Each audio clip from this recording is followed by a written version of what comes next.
Hello, everybody. Welcome to another episode of Moving into the Future. Today I'm joined by Jeremy Hurewitz, creator of Sell Like a Spy and author of the forthcoming book, Sell Like a Spy. And he's also a strategic advisor at Interfor International. Jeremy, thank you for joining us today. Thanks for having me. Great to be here. No, it's my pleasure. And, I've gotten to know you and learn about your program, Sell Like a Spy, and your history of working with professionals, in the special forces and in the FBI, CIA, across, different intelligence communities. So it's been very interesting. And as a first-time author, how was it, writing your first book and putting all of this experience and knowledge, into script? Yeah, thanks, Jack. I appreciate that. It's been great to get to know you as well. This is the first book of mine that's been published, but I've written a ton. I was a journalist overseas for a decade earlier in my career, and I still write very regularly on foreign policy and other things. And I also am the proud author of 3 unpublished novels when I was younger. So I've been through the process of writing longer works. This is the first one that's broken through. I very much hope it won't be the last. We're actually working on something else as well. But it was exciting. Having worked on the program for a while already, I had a lot of what I wanted to do in mind, and it was just the actual task of interviewing a wide range of people helped inform the program and illuminate the presentations I make and talks I give even further. So it's a really incredible process that I enjoyed very much. That is very cool. And you speak about some of the people that you interviewed, for this book. Are you able to talk about some of those people and the discussions that you had with them? Yeah, absolutely. There's only one individual who's my last interview that had to run what we talked about through the CIA, and they actually did censor quite a bit of what we wanted to have in the book, but we're talking about with the publisher something creative around that. So watch this space for that. But the people I've been involved with mostly had their cover rolled back, is the way to describe it, from the world of intelligence. Those that couldn't, I've used, sanitized names for them to respect their restrictions. But, some of the people I interviewed, Bob Grenier, who's writing the forward to the book, he's a mentor and friend. He was the head of the Counterterrorism Center at the CIA at the end of his career, a very prestigious position. He was also the station chief in Islamabad, Pakistan, when 9/11 happened. And he was the first U.S. government official to meet with the Taliban after 9/11, some 4 days later. And he'll recount that in the forward to my book and relate it to the sales world. So that's interesting. General Stanley McChrystal, one of the most legendary generals and military minds of our time, had some incredible insights to share with me. He was a Green Beret. He was, of course, a major military leader. John Cipher, major intelligence official, Mark Polymeropoulos, Mark Sullivan, the head of the Secret Service, Gary Nessner, former chief hostage negotiator from the FBI. So some really, really top people, as well as some people who, again, can't allow their names to be used. But, there's some incredible lessons from across the range of government service that I've been able to synthesize into lessons. And, everywhere I go, people say to me, "Oh, have you read this book, Never Split the Difference by Chris Voss?" And I say, "Yes, I did." And apparently the bookstores are talking about putting my book next to that one. So it's the closest corollary to my book, I suppose. And I only hope that it is, as my agent put it, a fraction of the success of that book. So keep your fingers crossed. I'll tell you what, that's a nice standard in comparison to set, though, right? Coming out right out of the gate. I had my hopes aimed high. And those names that you mentioned too that's quite a list. And when you speak about those type of accolades and what those men and women have been through, who have been in those positions, and high stress, high leverage, very sensitive positions, you can see how it correlates to sales. And obviously the stakes aren't as high in sales. You're either getting a deal or selling a service. Or providing a product to somebody. But nonetheless, the value that you get out of those skills and traits become extremely helpful.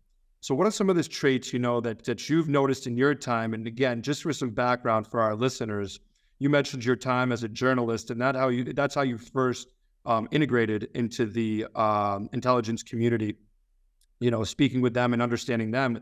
And from what I understand, they were kind of selling you at first, right? Because they were looking to get information from you, correct?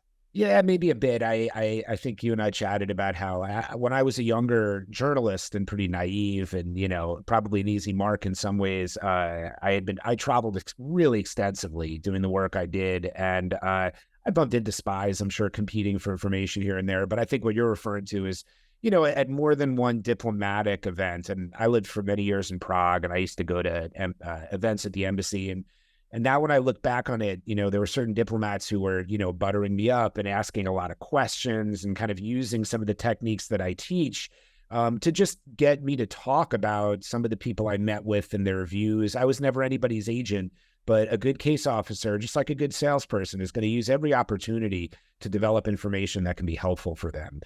And in terms of some of the skills you asked about, I guess I'll try to briefly touch on CIA and FBI. There are a couple quick things to mention there. I mean, there's a lot to mention, but with the CIA, people enjoy hearing about elicitation, which is a subtle skill involving how to impart how to get information without asking questions. Because the idea is when you start peppering somebody with questions, somebody that you find of interest, it might trigger a response that is not what you're going for. Cynicism, suspicion, defensiveness. So elicitation is one of the most popular things I teach, and it's about how to collect information a little more circumspectly. So that's a popular one. And then I do a lot with what's called skills of social influence, which comes from the world of the FBI. And it's about how to subtly modify people's behavior and how to read people through things like body language, how to detect deception. Note that I don't say how to, tell when somebody's lying, because I don't believe that you can tell with a high degree of accuracy when people are lying, but you can utilize skills of social influence to understand when someone might be engaged in deceptive behavior and then act accordingly. And then, of course, a lot of what I talk about, having worked with several former chief hostage negotiators at the FBI, is their ability to negotiate and how to deal with difficult encounters and cool those difficult encounters down, which obviously has relevance to both the business world and in everyday life. And that's a point I like to hit pretty hard too, that these are skills you should use in your everyday life because they will benefit you, but you will also refine these skills and, make them kind of second nature before you bring them into the more high stakes world of your career. Exactly, because they are valuable in everyday life, certainly too. And, obviously we mentioned those parallels that we were discussing between, the special forces and intelligence communities that can be used in sales as well. But it's not just that correlation. You also worked in sales positions with these type of special forces and intelligence, community officials as well, correct? Yeah, that's absolutely true. Even when I was in journalism, more specifically, I worked in part for a media association, and I was tasked with helping the organization grow. So I've always, throughout my career and to this day, have had business development responsibilities while kind of being half that, half practitioner. Someone who understands emerging markets, having lived in China and other places. I go to see my clients and I leverage my credibility as well as the skills that I've picked up from intelligence officers, FBI agents, and others to build rapport and build relationships. Because, one of the things I say to clients is that unless your product or service is totally differentiated in the marketplace, or you have a price point that blows them out of the water, it's salesmanship, it's relationships that are going to be a critical ingredient in the success of any endeavor. So any little edge you can get in developing rapport with somebody is very valuable. Yeah, most certainly so. And you mentioned relationships. We talk about that a lot on this podcast is, the nurturing of relationships and how you can do that more effectively. Is there something specific that you can talk about in that relationship building? I know you mentioned elicitation and the skills of social influence in that realm, but in terms of building those relationships. And I think one thing you mentioned to me before was the art of flattery, especially when you're young in your career and in those early positions, the art of flattery can go very far for people when they're building those relationships and looking to make themselves memorable to others, correct? Yes and no. A couple things. I think I was talking about flattery in the context of elicitation, because when we talk about elicitation, there are triggers to elicit information that I teach.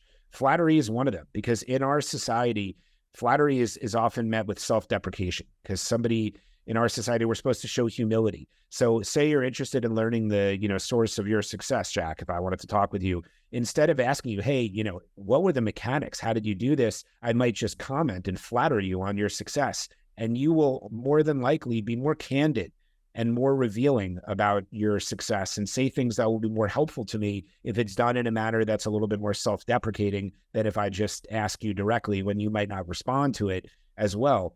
And I also, I'm thinking about this last person that I interviewed that had to have it checked with the CIA. He liked to say that no one likes a squish. So you have to show, he was a Green Beret and a CIA case officer. You have to show backbone. And if you flatter too much, you're going to come across as obsequious. And no one likes a kiss up. So, of course you want to, flatter when it makes sense, if you think it can be helpful to you, but relying on flattery too much is going to make you a sycophant. And that's not where you want to be. You want to sell as a peer, and being a sycophant and being obsequious doesn't make you a peer.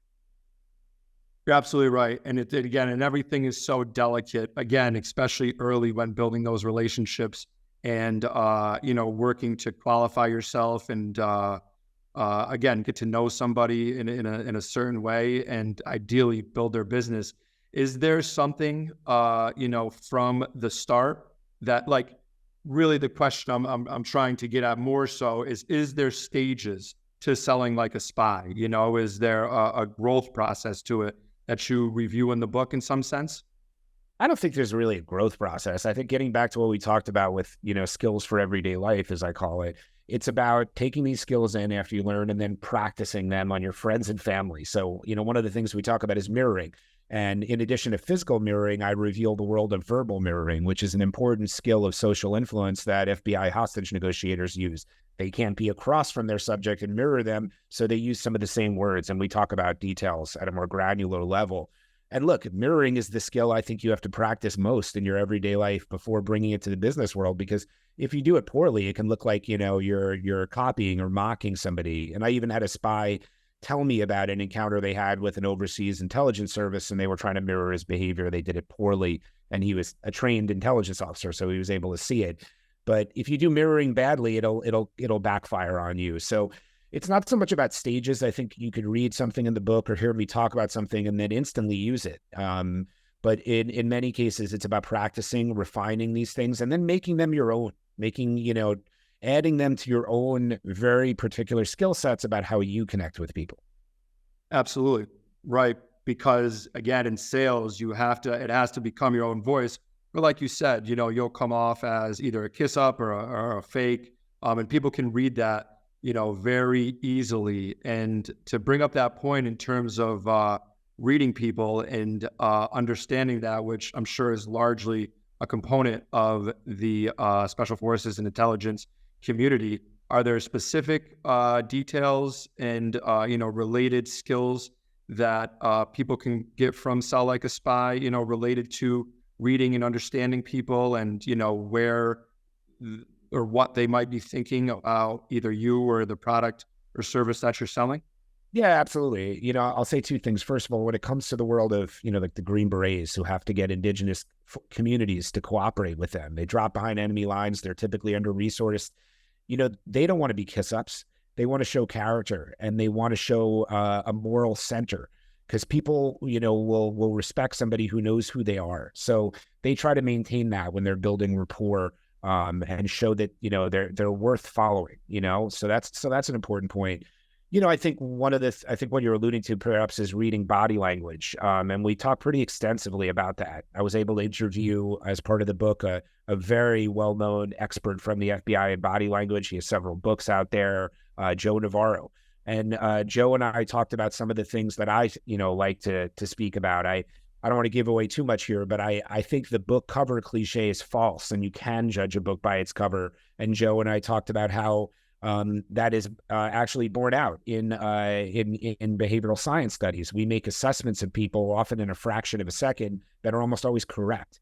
And in terms of our message being delivered, it's quite extensive what we talk about reading body language. And I always want to point out too that there's no one gesture that means always one thing, because people are so various. But one of the things we teach is trying to find a baseline for behavior for somebody. How are they What do they look like when they're calm and just listening? And then if you ask a certain question, hey, our fee is going to be the following. And if they do a pacify gesture, like they start rubbing their neck right after you say that, or they cross their arms in a blocking behavior, it's really the key is what did you say right before that?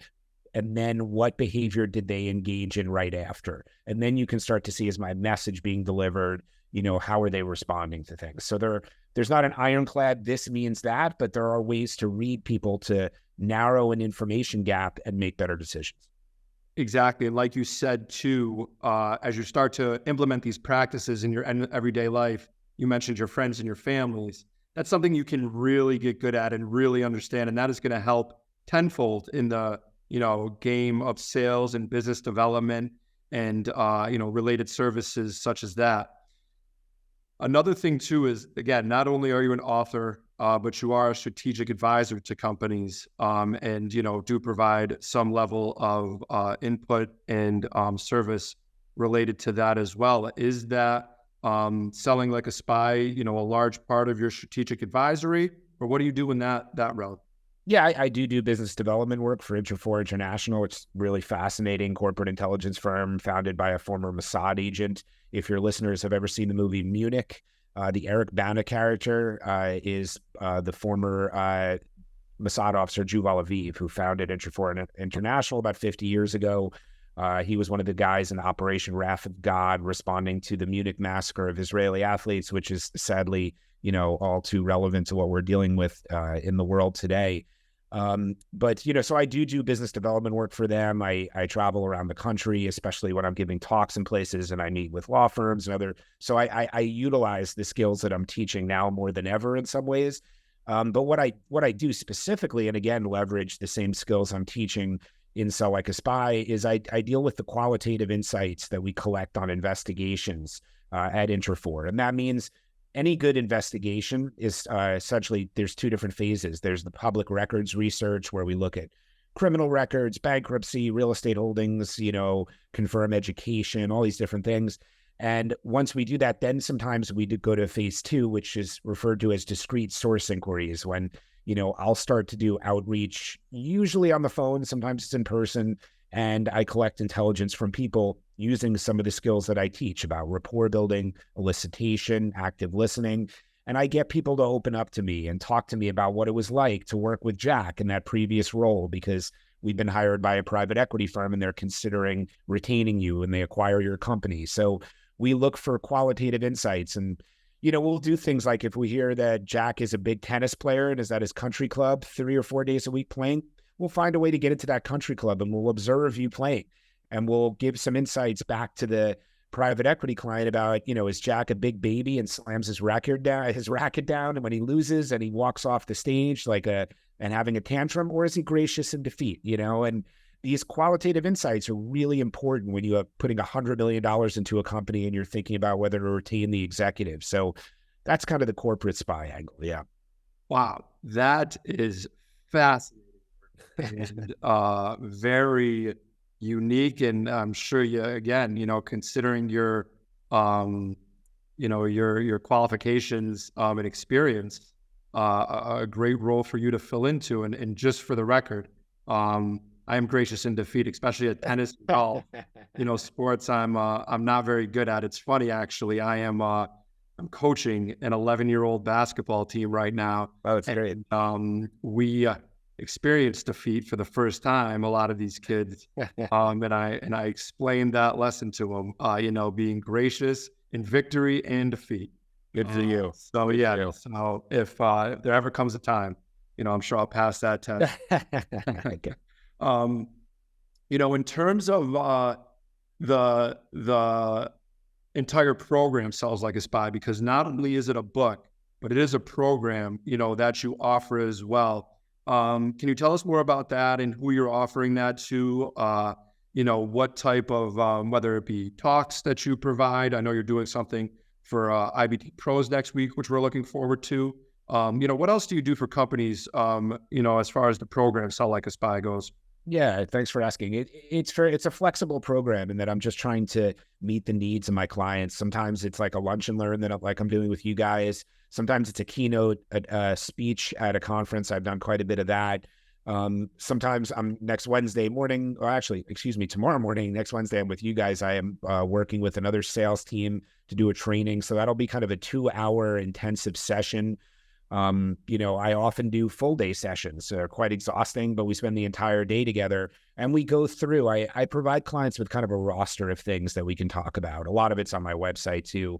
And we go over how to customize it for your particular organization. So this is where my consulting background is also helpful, because I'll usually do a minimum of 2 interviews with the client if we're going to do an extensive training session to understand their pain points, to understand what kind of information do they want to gather. Where are they in the marketplace? What are the challenges with your sales team? Are they hunters? Are they farmers? Do they need to be more than the other? And I'll customize and I'll provide advice on what I should talk about based on what I hear. And then I also do a lot. So that's I'm thinking of sales teams there, but I do a lot with just teams of corporate executives, groups of them, whether they're networking groups or whether I come into a company and meet with, often the C-suite and sit down and talk with them. Because there's a lot in my book on management and ethics. So it might sound funny, but the ethics of spies. But there's actually a lot that we can learn from the CIA about how they clarify the mission of what a case officer is meant to do. And every organization can learn from that in terms of providing a mission statement and helping people to prioritize, what is the pyramid of, priorities for this organization. So I do a lot with boards and with, top executives as well to help them also relate to junior staff. If you're the CEO, it can be lonely at the top. How do you connect with people below you and make them understand that you're just a person on the team and you have a lot of experience? You want to be accessible to them. So at its heart, this is obviously the title, Sell Like a Spy. It has benefits in that I think it's very easy to understand what I'm talking about, but it doesn't necessarily incorporate, the range of different government officials that I've tapped into and whose learnings I've synthesized. And it doesn't necessarily get beyond sales, but this is really, again, skills for everyday life. And it's really good for corporate executives. It's about communication strategies generally. Right. And something you said too was the customizing it, and you set the standard immediately. You talk about listening and understanding, and that's something you do when you walk into these organizations, whether it is with the sales team or senior leadership, you're taking the time immediately to talk to them. And what that does is, qualifies you immediately for them and allows you to understand them and, see where you, as you mentioned, the pain points are, which is very similar to what sales is in general, is identifying your client's pain points and then coming up with the necessary solutions in order to service them and fix those pain points. So that's incredibly valuable. And, just for our listeners too, when does the book release? So the pre-orders are kind of coming out. I had people emailing me stuff about it. We're actually finalizing details about the cover. But there are pre-order links up on Barnes & Noble, on Target. There's one on Amazon as well now too. So the pre-order's up. The book will be out in August. Right. Oh, really? Oh, okay. Yeah. Great. Yeah. So yeah, looking forward to that. That'll be amazing. I'm going to pre-order mine. And, have you always, considering you started in journalism and that is your writing, background and your passion for that existed.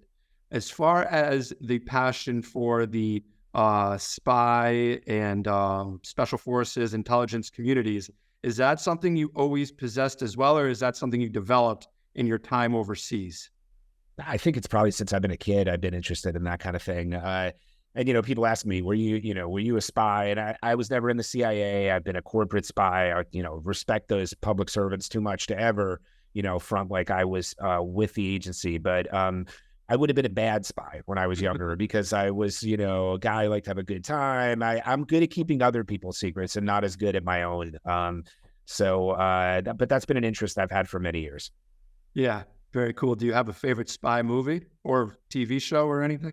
I love the show The Americans. That's pretty well known, but there's a show called The Bureau that's a little harder to find. It's a French show. I think it's on like the Sundance Channel. That is the best spy show to see. I don't have a favorite spy movie though. It's more the TV shows. It's funny. I'm going to an event on Friday, and the theme of the event is like spy and espionage. and it's a Really? costume party. So Yeah.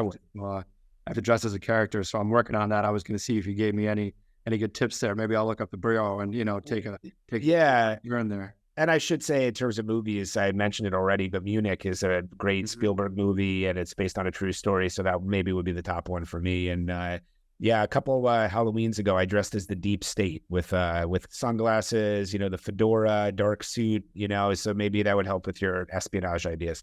Yeah, have to send me some pictures of that for sure. Sure thing.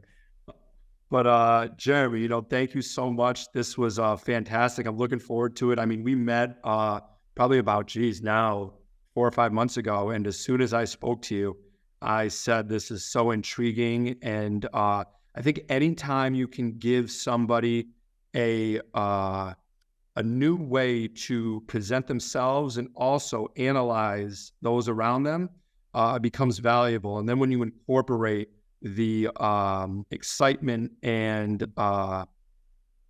just unknowingness of the spy into sales, it becomes even more intriguing and exciting. So I'm glad we got to do this, and I'm excited for the book to come out and everything we got going on coming up with IBD Pros and hopefully other endeavors as well. And you mentioned your website.